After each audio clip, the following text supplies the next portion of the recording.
Roughing It by Mark Twain. Chapter 1.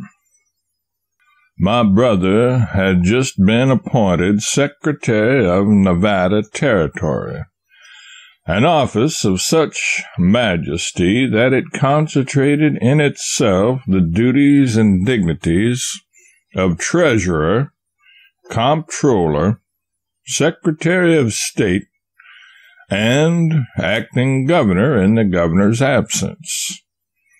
A salary of $1,800 a year and the title of Mr. Secretary gave to the great position an air of wild and imposing grandeur. I was young and ignorant, and I envied my brother. I coveted his distinction and his financial splendor, but particularly and especially the long, strange journey he was going to make, and the curious new world he was going to explore. He was going to travel. I never had been away from home, and that word travel had a seductive charm for me. Pretty soon he would be hundreds and hundreds of miles away on the great plains and deserts, and among the mountains of the far west, and would see buffaloes and Indians and prairie dogs and antelopes and have all kinds of adventures, and maybe get hanged or scalped and have ever such a fine time, and write home and tell us all about it and be a hero. And he would see the gold mines and the silver mines, and maybe go about of an afternoon when his work was done and pick up 2 or 3 pailfuls of shining slugs and nuggets of gold and silver on the hillside.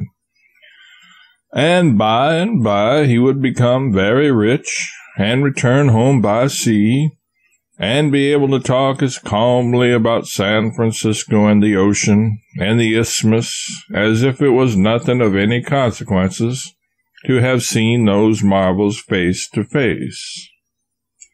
What I suffered in contemplating his happiness, pen cannot describe.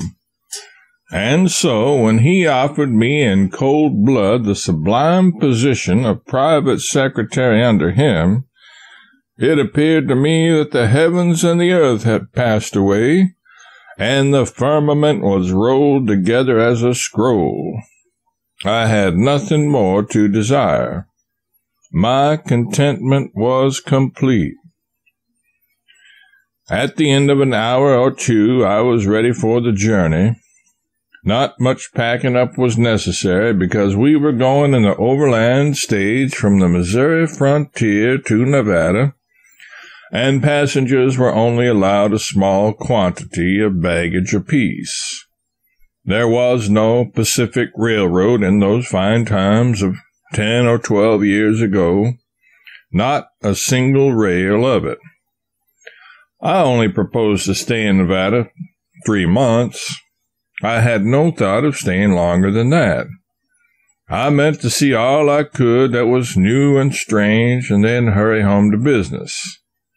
I little thought that I would not see the end of that 3-month pleasure excursion for 6 or 7 uncommonly long years.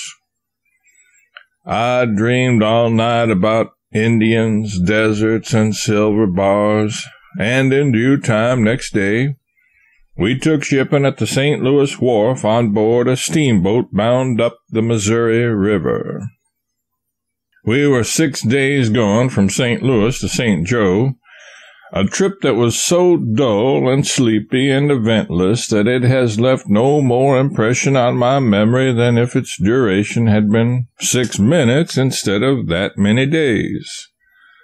No record is left in my mind now concerning it, but a confused jumble of savage-looking snags which we deliberately walked over with one wheel or the other, and of reefs which we butted and then retired from and climbed over in some softer place, and of sandbars which we roosted on occasionally and rested, and then got out our crutches and sparred over. In fact, the boat might almost as well have gone to St. Joe by land, for she was walking most of the time anyhow, climbing over reefs and clambering over snags patiently and laboriously all day long. The captain said she was a bully boat, and all she wanted was more sheer and a bigger wheel. I thought she wanted a pair of stilts, but I had the great deep sagacity not to say so.